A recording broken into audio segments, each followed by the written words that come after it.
Hello students, welcome to another lecture of coordination compounds. In the last class we have seen an introduction of coordination compounds. What are the special features of coordination compound which will not be present in any salt. With the same ions also, if you take salt and if you take coordination compound, the same ions will be there but its properties will be completely different in the form of salt and in the form of coordination compounds we have seen. To explain that special features, Werner's theory helped us in understanding that there are two types of valencies, right? Now let us take a general example of a coordination compound and understand the different terms which will come into coordination compounds, right? Suppose I am taking a general complex having central metal ion as copper and 4 ligands of chlorine and 4 ligands of ammonia and 2 ligands of chlorine, right? So as per Werner's theory, the negatively charged ions which are present outside the coordination sphere, the square bracket which you see is nothing but a coordination sphere or a coordination environment. Inside that sphere, all of them belongs to a complex called as metal complex. Which metal is used here? Copper complex, right? In which copper will be present in the center and all the ligands will be surrounding the central metal ion, right? So the terms involved here is the central metal ion. What does it mean by central metal ion? The metal ion which is present in the center of the surrounding ligands and it accepts the electron pair from each ligand. It accepts the electron pair from each ligand, right? So as per the Lewis acid base concept, whoever accepts electron pair from others is called as Lewis acid. Therefore, in this case also, in any coordination compound or in any metal complex, the metal ion which is present in the center of the complex, which means that metal ion only which is inside the coordinating sphere or inside the square bracket. Outside the sphere, whatever metals you take doesn't belong to coordination compound. So the metal which is present inside the coordination sphere will accept electron from the surrounding ligands and therefore act as a Lewis acid. So who is donating electron to the central metal ion? There is another atom or group called as ligand whose responsibility, whose job or whose capacity is to donate an electron pair. Each ligand donates an electron pair to the central metal ion either by using its lone pair of electrons or by using its pi electrons or by using its extra negatively charged electrons. Whatever may be the electrons ligand uses, but every ligand has the ability to donate a pair of electrons to the central metal ion. So as per Lewis acid base concept, whoever has the capacity to donate a pair of electron to others will always be called as a Lewis base. So in a coordination compound, the central metal ion behaves as an electron acceptor, electron pair acceptor, therefore called as Lewis acid, and ligand behave as an electron pair donor, therefore act as Lewis base, right? So this is a coordination sphere. The square bracket which you see is a coordination sphere in which there is a central metal ion and the surrounding ligands, right?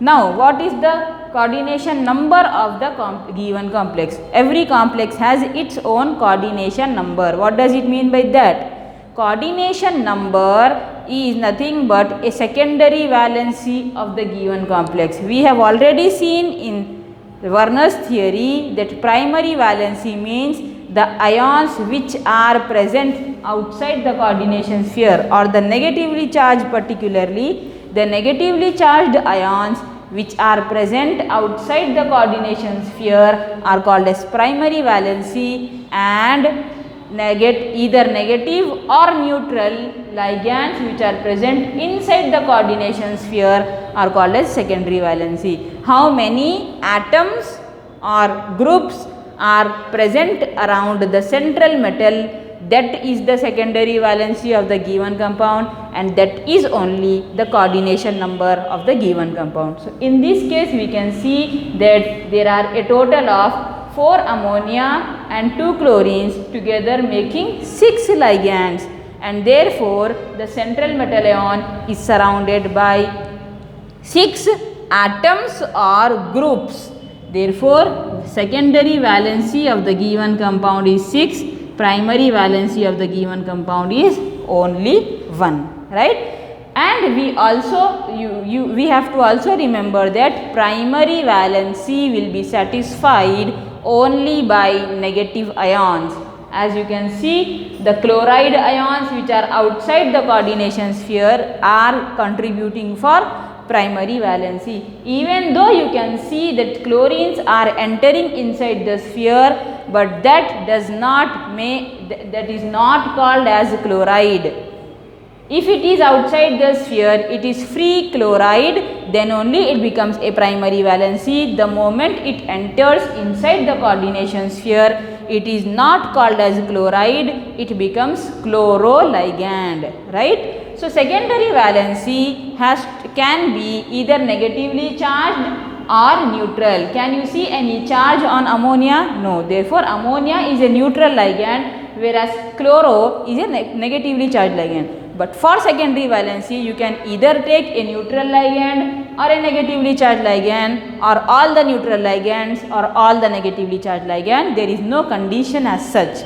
What is secondary valency? The number of atoms or group of atoms surrounding the metal, central metal, is called as secondary valency, and it is also called as coordination number. Therefore, if I take a complex nickel tetracarbonyl, what is the coordination number of this complex? Means the number of atoms or groups surrounding the central metal ion is called as coordination number. So in this case there are 4 carbonyls which surrounds the central nickel. Therefore the coordination number of this particular complex is 4, right? So now the next coordination number is clear, coordination sphere is clear, secondary valency is clear, and then ligands. Coming to the ligands, ligand needs a little bit of expansion, right? Let us now come to the exact definition of a ligand. Ligand means any atom or a group of atom. I would have taken any complex to explain, but whichever complex can suit the definition of ligand, I have taken that. In my example, I have taken a negatively charged ligand as well as a neutral ligand. What does it mean? That ligand can be negative and ligand can be neutral. Ligand can be a single atom and ligand can be a group of atom, right? So now let me say the definition of ligand, which means any atom or a group of atom which is either negatively charged or neutral. But what is the important thing which every ligand should do is it should have the ability to donate a pair of electron to the central metal ion. Whoever can do that becomes a ligand, right? That is the definition of ligand. Let us take a tabular column covering as many ligands as possible which we will come across, okay?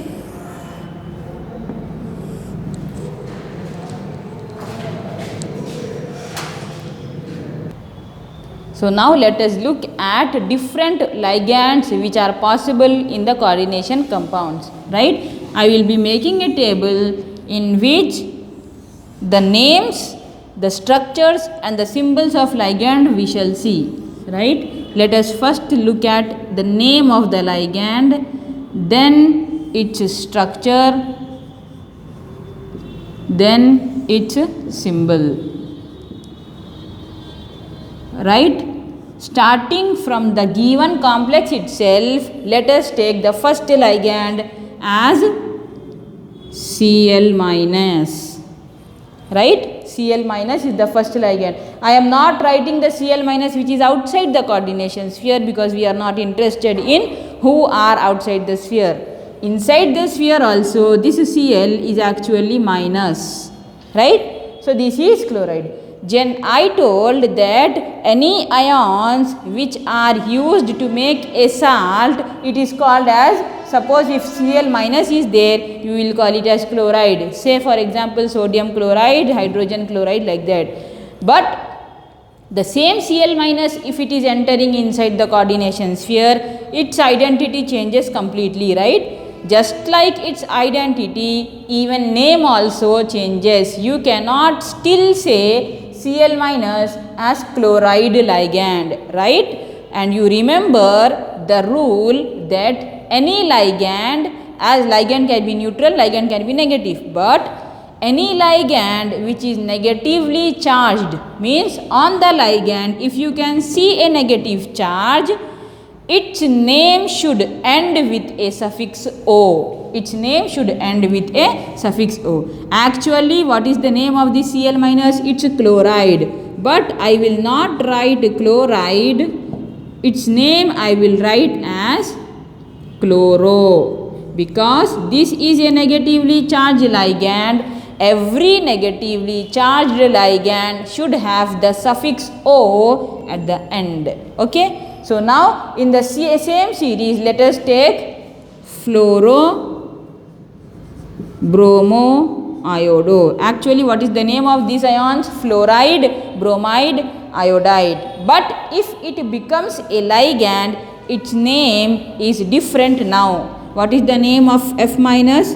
Is fluoro. Br minus is bromo. I minus is iodo. What is the symbol? Symbol means in the complex formula, what is the symbol you use? You will neither say chloro, you will neither show Cl minus. What you will show is the symbol. And for chloro ligand, the symbol is just Cl. Same way for fluoro, the symbol is F. And for bromo, it is Br. And for iodine, it is just I. In the symbol, charges won't come. Charges and the exact structure you will see in the structure column only, right? These are the simplest ligands which are just one atoms, right? What are the other ligands which are one atoms? Nothing. So now what we will do? A group of atoms which will make a ligand. Who can be the best example? Look at the given complex only. In the given complex, which ligand I have taken is ammonia, right? So, but if actually NH3 is actually called as ammonia, but if it becomes a ligand, even though it is not a negative charge, the rule I told is for negative charge, the name of ammonia ligand becomes amine. The name of ammonia ligand becomes amine. If one amine, you just say amine. If two amines, diamine, three amines, triamine, four amines, tetramine, like that. Ammonia as a ligand, the name is amine, right? And what is the symbol? Symbol is the same for ammonia. Now, right, the next ligand which we can take is carbonyl. CO, carbon and oxygen it is not cobalt. This is cobalt, capital C, small o is cobalt metal, but here I have taken carbon and oxygen, which means carbonyl. Can you see any negative charge on carbonyl? No, that means it is a neutral ligand. Suffix O will not come on a neutral ligand, it will come on only negative ligand. So what is the name of carbonyl? As a ligand also it is carbonyl only. As a ligand also its name is carbonyl only and the symbol is CO only, right? What is the next ligand we can take? Water. Water also can act like a ligand by donating its lone pair of electrons, right? As you can see, there is oxygen in water that can donate the electrons, and through oxygen water can act like a ligand. So if water is the ligand, what will be the name you give? Suppose I take two water molecules as the ligand. Shall I write di-water? No. So for water, its name also, just like ammonia, is modified a little bit and you get aqua. Water as a ligand is called as aqua ligand, right? Next ligand is sulfate. Next ligand is sulfate. And if sulfate is used in the form of ions for salt like sodium sulfate, potassium sulfate, you call it as sulfate, right? Can you see any negative charge on sulfate? Yes. If whenever you see a negative charge on the sulfate, what is the rule you have to follow? Its name should end with the suffix O. So instead of writing sulfate, what we must write is sulfato. As the ion, it is called as sulfate only, but as the ligand, its name is not sulfate, it is sulfato, right? Next ligand we can take is carbonyl we have taken. Next is cyanide, Cn minus, right? Potassium cyanide, sodium cyanide, hydrogen cyanide. As cyanide is in the form of salt, it is called as cyanide. But can you see any negative charge on this ligand? Yes. Whoever has a negative charge, their name should end with the suffix O. So instead of cyanide, what we should write is cyano, right? What is the next ligand we can take is carbonate. What is the formula of carbonate? CO3 minus 2. In the form of salt, it is called as carbonate, but as you can see, there is a negative charge on it. Whichever ligand has a negative charge, their name should end with the suffix O. So instead of writing carbonate, what we should write is carbonato. Next is cyanide is over. Let us take related to that thiocyanide, SCN minus. Just like cyanide, how cyanide becomes cyano, this name also changes. Thiocyanide is also having a negative charge, so even they should get the suffix, and the name of thiocyanide is thiocyanato. Thiocyanato, right? The next ligand which we can take is nitrate. Even nitrate has a negative charge on it, therefore even nitrate should also has the suffix O. So it should not be nitrate, its name should be nitrato, right? And if these ions are acting like a ligand, their symbols are same only. For some of the ligand it changes, but for most of them it is same only. If the structure of the ligand is large enough, then only symbol will be differentiated from structure, otherwise it's almost the same. As we are seeing simple ligand, there is no much difference, but when you go forward, you will see the difference between structure and symbol, right? So these are the ligands we have seen till now. There are other ligands also. Till then you copy this tabular column and then we will continue. Thiocyanide became thiocyanato, and now let us go to the next ligand, which is oxalate, right? Oxalate. On the oxalate also you can see that there is a negative charge, so even oxalate also should get the suffix O, and its name is no more oxalate, it becomes oxalato, and the symbol of oxalato is OX, right? And the symbol of oxalato is OX, right? Now let us go to the next ligand. Which ligand we are yet to cover? Nitrate is over. Nitrite. Nitrate was NO3 minus, nitrite is NO2, and now for nitrite,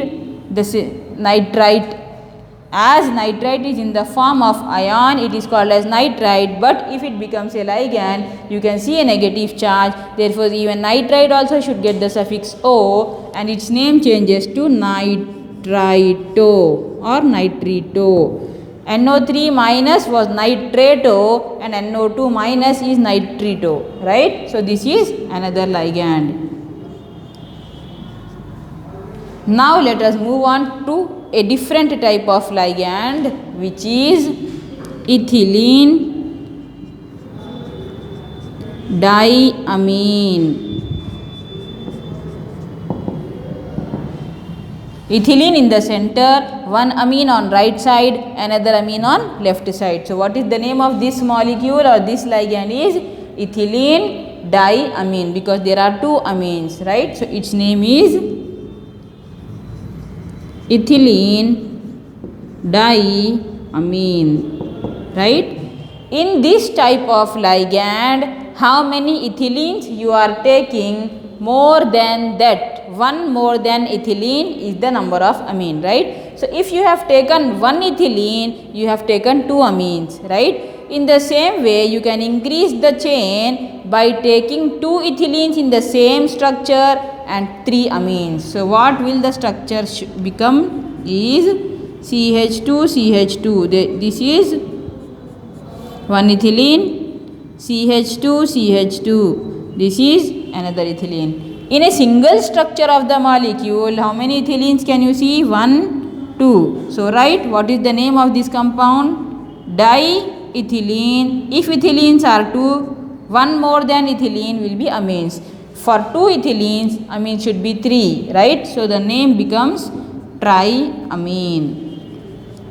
Now satisfy the hydrogens. Nitrogen should have 3 valency. So this becomes NH2, this becomes NH2, and this is just NH, right? So this is the ligand in which ethylenes are 2, amines are 3. So its name is diethylene triamine, right? The symbol for it is not always possible to write the entire structure of ethylene diamine or diethylene triamine. So the symbol for them is En for ethylene diamine, Bn for biethylene diamine or diethylene triamine, right? So now in this, how many ethylenes we have taken is 2 ethylene and amines are plus 1. So 3 amines. Now let us take another structure in which ethylene itself are 3. So amine has to be 4. So what will be the name?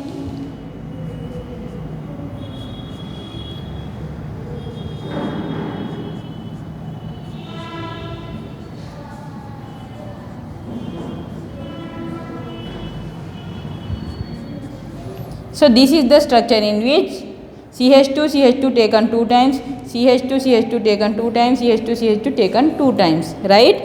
Therefore 1 ethylene, 2 ethylene, 3 ethylene, and in that case amines will be 1, 2, 3, 4.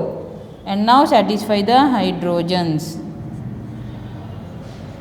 NH, NH, right? So what is the name of this compound is 1, 2, 3 triethylene and tetraamine, right? Now the next, like that you can increase the number of ethylenes and accordingly change the number of amino groups. What is the symbol for triethylene tetraamine is Tn, right? Now I will take any example from the previous cases only or simple diethylene triamine. If you take, suppose I am taking a complex in which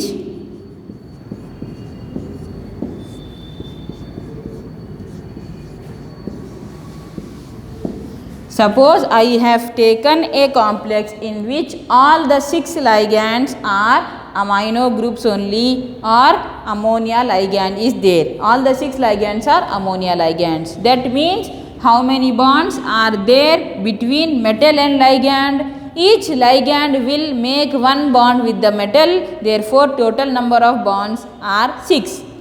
How many ligands are present here is 6. How many bonds are present with ligand is also 6, right? Each nitrogen from the ammonia is donating a pair of electron to the metal. Therefore, 6 bonds are formed between metal and ligand. Therefore, the coordination number of this complex is 6.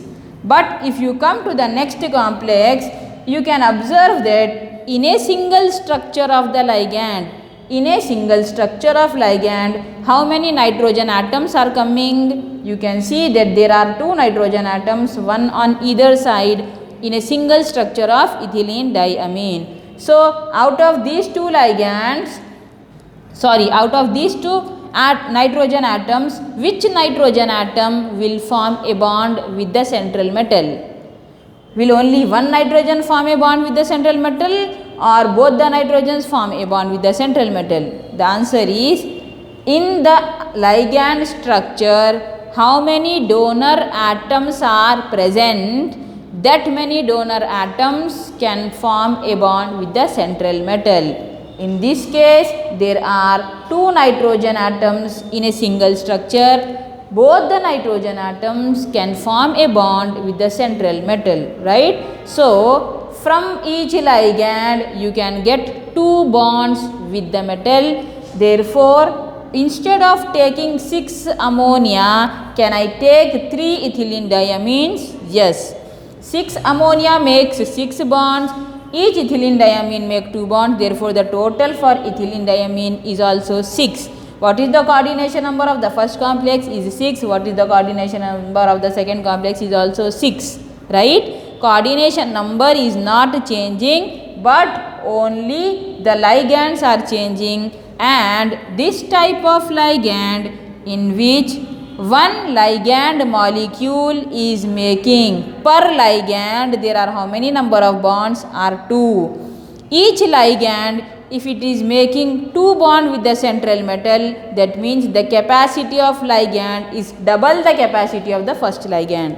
In that case, the first ligand is called as monodentate ligand and the second ligand is called as bidentate ligand. The denticity means how many donor atoms can involve per ligand is called as denticity. From the first, each ligand has only one donor atom. From the second, each ligand atom has 2 donor atoms. So, the denticity is monodentate for the first and bidentate for the second. So, bidentate ligand means the ligands in which 2 donor atoms are sharing the electron pair with the metal is called as bidentate ligand. Example is ethylene diamine. And not only ethylene diamine, you also have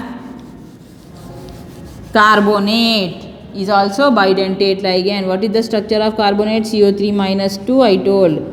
This is the structure of carbonate. How many donor atoms are possible in a single structure of carbonate? Is 2, right? So, these 2 oxygen atoms can form a bond with the metal. From this side oxygen is making a bond, from this side also oxygen is making a bond with the metal. Therefore, each ligand is making 2 bonds. The denticity of this ligand is also bidentate, right? Next bidentate ligand is oxalato. What is the structure of oxalato is this. In each structure of oxalato, you can see 2 donor atoms. Therefore, even oxalato is also a bidentate ligand, right? These are bidentate ligands. Let us look at tridentate ligand. Who can be considered as an example for tridentate ligand? This ligand, diethylene triamine. In the structure, if the amines are 3, that means 3 nitrogen atoms are present. That means each ligand can involve from 3 nitrogen atoms with the metal. Per ligand, 3 nitrogens are forming a bond. That means the denticity of this ligand is 3 or tridentate, right? The next is denticity is 4 because 4 nitrogen atoms are present in each ligand and it is tetradentate. More than 1 if the ligands are present means if the capacity is more than 1, that means they are called as polydentate ligand. Example is bidentate, tridentate, tetradentate, right? These are the denticity of the ligands. Now let us look at the last and important example of the ligand, which is also a polydentate ligand and it is quite a big ligand. So let us rub this. And the name of that ligand is ethylene diamine tetraacetate or tetraacetic acid. The structure of ethylene you know, the structure of amines you know. Now let us all combine to get the final structure of EDTA. EDTA means ethylene diamine tetraacetate. This is the structure of EDTA. Now let us make the structure. Symbol is EDTA, name is ethylene diamine tetraacetate, structure is this. Ethylene means CH2, diamine you already saw. This is ethylene diamine. Each nitrogen has 3 valency, right? How many acetates we have to take? 4. Out of that 4, 2 acetate come on this nitrogen, 2 acetate come on this nitrogen. What is the formula of acetate? CH3COOH is acetic acid, right? So if you take that in the form of acetate, it is CH2COO minus. How many acetates like that? There are a total of 4 acetates. That means 2 acetate on one nitrogen, 2 acetate on the other nitrogen. What is the CH2COO minus? CH2COO minus CH2COO minus CH2COO minus. This is the final structure of EDTA, in which ethylene is in the center, 2 amines and 4 acetates. Now in this structure you count how many donor atoms can be possible in a single structure of EDTA. 2 nitrogens are pakka donor atoms, right? 2 nitrogens plus how many O minus can you see in the structure? 4 O minus are possible, and all the 4 O minus can act like a ligand. So what is the maximum capacity of EDTA? Is 6 denticity. Therefore EDTA is an example of hexadentate ligand. The maximum capacity of EDTA is that if you take one metal and only one ligand, it's more than enough. You don't have to take another molecule of ligand. With one metal atom, one ED ligand is enough, right?